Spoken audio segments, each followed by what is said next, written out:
So welcome back to my YouTube channel. आज के video में जो है हम लोग फील्ड इफेक्ट ट्रांजिस्टर के बारे में देखेंगे, जिसको FET या फिर JFET भी बोलते हैं, जंक्शन फील्ड इफेक्ट ट्रांजिस्टर और field effect transistor. It is a semiconductor device in which the output current is controlled by an electric field. Since only one type of charge carrier, especially majority charge carrier, are involved in this operation, FET, therefore it is also known as unipolar junction transistor.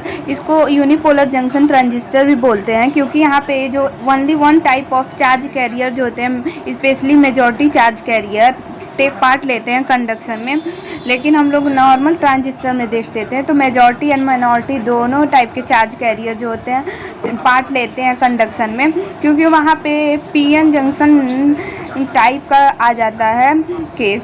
और इसमें जो होता है field effect transistor में electric field को हम लोग consider करके तब करते हैं, और इसकी कंस्ट्रक्शन जो होती है कुछ इस तरह से होती है। It consist of P type और N टाइप सिलिकॉन वायर, जैसे P टाइप या फिर N टाइप सिलिकॉन बार। ये जो हमारा एक रेक्टेंगुलर सिलिकॉन बार है containing 2 PN junction at the side as shown in figure. इस कंडीशन के लिए हम लोग कंसिडर करते हैं कि ये हमारा P टाइप का है, P टाइप सिलिकॉन बार है, और वहाँ पे 2 PN जंक्शन फॉर्म करते हैं एट द साइड में। तो यहाँ पे N टाइप को डोप्ड करते हैं और यहाँ पे भी N टाइप को डोप करते हैं, तो 2 PN जंक्शन बनेंगे। PN 2 PN टाइप के जंक्शन बनेंगे, और फिर इसको हम लोग कंसिडर करेंगे दूसरे को, जहाँ पे हम लोग सिलिकॉन बार जो है N टाइप का लेंगे और वहाँ पे डोपिंग करेंगे P टाइप के लिए। इस कंडीशन में भी 2 तरह के PN जंक्शन बनेंगे, PN PN। Okay, the bar from the conduction channel for the charge carrier if the bar is of N type. अगर बार N टाइप का है then it is called N channel. अगर N type का है तो N channel कहलाएगा। And if the bar is of P type then it is called P channel FET। The 2 diodes are connected internally, और ये दोनों डायोड्स जो होंगे NN एंड PP, ये दोनों आपस में इंटरनली कनेक्टेड होंगे। Common terminal called the gate terminal. और इसको हम लोग पहले कनेक्ट ही कर लेते हैं।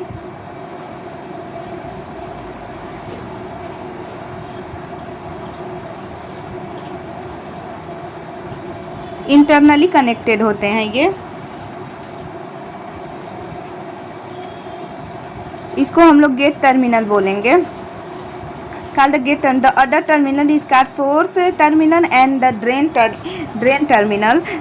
और जो अदर टर्मिनल होंगे, यहाँ पे ड्रेन हो गया और ये इसको क्रॉस करके, और ये यहाँ पे सोर्स टर्मिनल हो गया। ओके सॉरी, हाँ, डिप्लीटेशन लेयर भी हम लोग यहाँ पे फॉर्म करते हैं। डिप्लीटेशन लेयर जैसे हम लोग डायोड में बनाते थे उस तरह यहाँ पे भी डिप्लीटेशन लेयर बनेगा। इसको हम लोग बोलेंगे डिप्लेशन लेयर रीजन। दस FET हैज essentially 3 टर्मिनल। तो इसको देख के हम लोग को पता चलता है कि ये FET जो होते हैं इसमें 3 टर्मिनल होते हैं, जो कि सोर्स होंगे, गेट होंगे और ड्रेन टर्मिनल होंगे। और the circuit symbol of P channel और N चैनल FET सोनी। इसको हम लोग सर्किट सिंबल कैसे इसको डिनोट करते हैं, उससे पहले यहाँ पे जो N चैनल FET है इसको भी सेम प्रोसेस से इंटरनली कनेक्ट करेंगे हम लोग, और इसको कॉमन को गेट बोल देंगे, और इधर ड्रेन हो गया और ये अपना सोर्स टर्मिनल हो गया, और यहाँ पे भी डिप्लीटेशन लेयर फॉर्म होंगे। ओके, अब इसका जो हम लोग डायग्राम बनाएंगे ये बनेगा। इसको हम लोग ट्रांजिस्टर को कैसे डिनोट करते थे उसी तरह, लेकिन थोड़ी सी इसमें चेंजेस आएंगी, जो कि ये इस तरह होगा। ये जो सर्किट है टर्मिनल है, इसको गेट टर्मिनल बोलेंगे। और ये है ड्रेन टर्मिनल, और ये हो गया हमारा सोर्स टर्मिनल। और यहाँ पे जैसे वहाँ पे हम लोग एक एरो से डिनोट करते थे, यहाँ पे इनवर्ड एरो हो गया तो मीन्स हो गया N channel, N channel FET।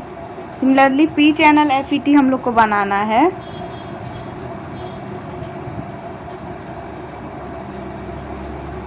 ये गेट टर्मिनल हो गया अपना, इसके लिए आउटवर्ड होगा डायरेक्शन। और ये ड्रेन हो गया, और ये सोर्स हो गया, ये हो गया P channel. Sorry. The arrow on the gate terminal refers the direction of gate current when gate is forward bias। ये एरो जो होता है ये बताता है कि एन चैनल है कि पी चैनल है। एन चैनल मीन्स इनवर्ड होगा एरो गेट टर्मिनल का, और पी चैनल मीन्स आउटवर्ड होगा। However in normal operation gate source junction is always reverse biased. अगर हम लोग नॉर्मल ऑपरेशन की बात करें तो गेट और सोर्स जंक्शन जो होते हैं हमेशा रिवर्स बाइस में होंगे। The source drain terminal in FET are interchangeable. Source और ड्रेन टर्मिनल को हम लोग इंटरचेंज कर सकते हैं, ऐसा कुछ कंसिडर, लेकिन गेट को हमेशा स्पेसिफिक ही हम लोग रखते हैं। अपना नेक्स्ट टॉपिक है कि कैरेक्टरिस्टिक ऑफ FET का कैरेक्टरिस्टिक क्या होगा। The circuit arrangement which is use for the study of characteristic of N channel FET shown in figure. N channel FET के केस में हम लोग ये एन चैनल ट्रांजिस्टर है, सॉरी एन चैनल FET है ये, सॉरी तो जहाँ पे गेट टर्मिनल, ड्रेन और सोर्स टर्मिनल है। VGT मतलब गेट सोर्स वोल्टेज है, और यहाँ पे DS मतलब ड्रेन सोर्स वोल्टेज है। अप्लाई करते हैं, और इसका MA मतलब माइक्रो अमीटर है, यहाँ पे कनेक्टेड किया गया है। यहाँ पे जो होता है 2 टाइप्स के कैरेक्टरिस्टिक होते हैं FET में भी। एक होता है आउटपुट और ड्रेन कैरेक्टरिस्टिक, दूसरा होता है म्यूचुअल और ट्रांसफ़र कैरेक्टरिस्टिक्स। तो 1 बाय 1 हम दोनों को देखेंगे। आउटपुट और ड्रेन कैरेक्टरिस्टिक क्या होता है। ये जो होता है कैरेक्टरिस्टिक मीन्स होता है कि हम लोग किसी भी सर्किट को बना के और उसके ग्राफ को जब हम लोग कंसिडर करते हैं, और उसी को हम लोग कैरेक्टरिस्टिक की तरह हम लोग देख सकते हैं इसमें। तो it is the curve between the drain current and drain source voltage at constant gate source voltage. Drain current and drain source voltage के बीच का ग्राफ होगा, लेकिन कांस्टेंट क्या होगा, गेट सोर्स वोल्टेज जो होता है कांस्टेंट होगा। कैरेक्टरिस्टिक कर्व जो होता है हम लोग इसको ऐसे बना सकते हैं। अपना कैरेक्टरिस्टिक कर्व जो होगा कुछ इस तरह से बनेगा।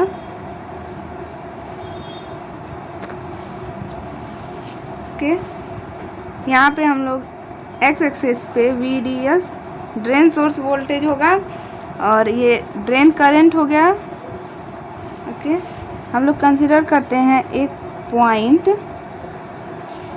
यहाँ से यहाँ के बीच में जो होता है वेरी करता है, फिर कांस्टेंट हो जाएगा एंड देन सडन इंक्रीज करेगा। Okay, same condition, and then sudden increase करेगा and then constant sudden increase. Okay, ये जो होता है ये रीजन होता है, ये होता है ओमिक रीजन या फिर लीनियर रीजन भी हम लोग इसको बोल सकते हैं, लीनियर रीजन, क्योंकि यहाँ पे ओम के लॉ को फॉलो करता है ट्रांजिस्टर FET जो होती है। इस कंडीशन में ये जो होता है VP होता है, पिंच ऑफ वोल्टेज होता है, और ये जो होता है यहाँ जहाँ से सडन इंक्रीज करता है करंट मींस ब्रेक डाउन। जैसे हम लोग फॉरवर्ड बाइसिंग में करते थे कि सडन इंक्रीज करता था वोल्टेज, सेम इसी तरह यहाँ पे ब्रेक डाउन रीजन इसको बोलते हैं।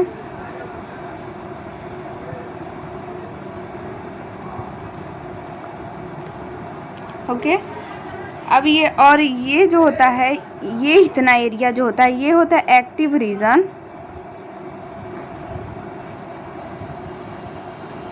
ये जब VGS जो होता है गेट सोर्स वोल्टेज इक्वल होगा -2 वोल्ट के, तब के लिए ये ग्राफ बनाते हैं। गेट सोर्स वोल्टेज जब होगा इक्वल होगा -1 वोल्ट के और गेट सोर्स वोल्टेज जो होगा इक्वल होगा 0 वोल्ट के, उस कंडीशन में ऐसा ग्राफ बनता है। तो सॉरी, और यहाँ पे इस कंडीशन के लिए हमको एक चीज़ और कंसिडर करनी होगी कि VDS जो होगा मैक्सिमम होगा। ड्रेन सोर्स करंट जब VGS मतलब गेट सोर्स वोल्टेज के 0 के इक्वल अगर होगा तो जो IDS होगा वो मैक्सिमम होगा। अब इस ग्राफ से हम लोग को कुछ पॉइंट मिलते हैं जो कि बताते हैं इसकी नेचर कैसा होगा। The first region the drain current increase repeatedly. Drain current अचानक से इंक्रीज करता है पहले रीजन में, मतलब ओमिक रीजन में, with a small change in drain source voltage, बहुत ही कम चेंजेस में ड्रेन सोर्स वोल्टेज के, then constant. This region is called the ohmic or linear region. The drain source voltage above which the drain current become constant is called the pinch off voltage.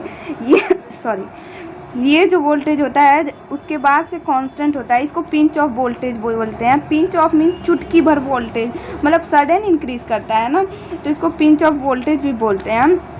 After the pinch off voltage due to the potential drop, जैसे ही pinch off voltage को cross करता है potential drop होता है। The channel widths decreases since drain current passes through this region, therefore increase in drain current is very small. Drain current का value जो होता है बहुत ही स्मॉल इंक्रीज करता है, consequently drain current remain constant, जिसकी वजह से ड्रेन करंट रीमेन कांस्टेंट होता है इस रीजन में, एक्टिव रीजन में। This is called the active region. If the drain source voltage further increases, then due to the breakdown of FET, अगर इसके बाद भी ड्रेन सोर्स वोल्टेज को हम लोग इंक्रीज करते हैं तो ब्रेक डाउन हो जाता है off FET, current suddenly increases. It is also seen from the figure that break down voltage occur at lower value of drain source voltage when gate source voltage increases. हम लोग ऐसा देख सकते हैं कि अचानक से इंक्रीज कर रहा है इस ग्राफ से। तो ये केस हुआ आउटपुट और ड्रेन कैरेक्टरिस्टिक्स का। अब हमारा नेक्स्ट केस होगा म्यूचुअल और ट्रांसफ़र कैरेक्टरिस्टिक्स का, उसको भी देख लेते हैं। तो हमारा म्यूचुअल और ट्रांसफ़र कैरेक्टरिस्टिक्स क्या है? It is the curve between drain current and drain source voltage at constant drain source voltage VDS। The characteristic curve can be written as, इसका पहले हम लोग कैरेक्टरिस्टिक कर्व ड्रॉ करते हैं, उसके बाद इसके बारे में देखते हैं। इसका कैरेक्टरिस्टिक कर्व कुछ इस तरह से बनेगा। ओके, तो यहाँ पे हम लोग IDS एक्स एक्सिस पे मैक्सिमम जो होता है, ID जब मैक्सिमम होगा उसी को हम लोग IDSS से डिनोट कर रहे हैं। यहाँ पे VGS एक्स एक्सिस पे और ID जो होगा Y एक्सिस पे होगा, और VGS जब बैकवर्ड डायरेक्शन में ऑफ में हम लोग करेंगे। तो इस कंडीशन में हम लोग देखते क्या हैं, it is clear that reverse gate current voltage increases the cross sectional area of conducting channel. इस कंडीशन में जो रिवर्स में हम लोग जाएंगे तो हम लोग को जो डिक्रीजिंग मिलेगा रिवर्स डायरेक्शन में। कुछ इस तरह से हम लोग को ग्राफ फाइंड आउट होगा। यही जो होगा ये मैक्सिमम ID जो होगा वही IDSS से डिनोट करते हैं, और मिनिमम जो होता है VGS जो होता है मिनिमम आउट बैकवर्ड डायरेक्शन में, इसको गेट सोर्स वोल्टेज ऑफ बोलते हैं, और VGS इक्वल्स टू कांस्टेंट होता है इस कंडीशन में। सो जब हम लोग गेट सोर्स वोल्टेज को रिवर्स डायरेक्शन में इंक्रीज करते हैं तो cross sectional area conducting channel का जो होता है डिक्रीज होता है, एंड देयरफॉर ड्रेन करंट जो होता है इसी के कारण जो होता है डिक्रीज करता है। The maximum gate source voltage at which the channel is completely cut off and the drain current become zero is called the gate source cut off voltage. Gate source cut off voltage यही है जहाँ पे जो ID होगा ये equal हो जाएगा 0 के, और VGS जो होता है मैक्सिमम होता है, कल रिटन एज VGS ऑफ, कि IDS is the maximum drain current when gate source voltage become 0 volt. जब गेट सोर्स वोल्टेज होता है 0 वोल्ट के इक्वल हो जाएगा तो इसी को हम लोग IDSS से डिनोट करते हैं। आई होप आपको ये वीडियो समझ आई हो। अगर अच्छी लगी हो तो लाइक शेयर सब्सक्राइब करें। तब तक के लिए बाय बाय।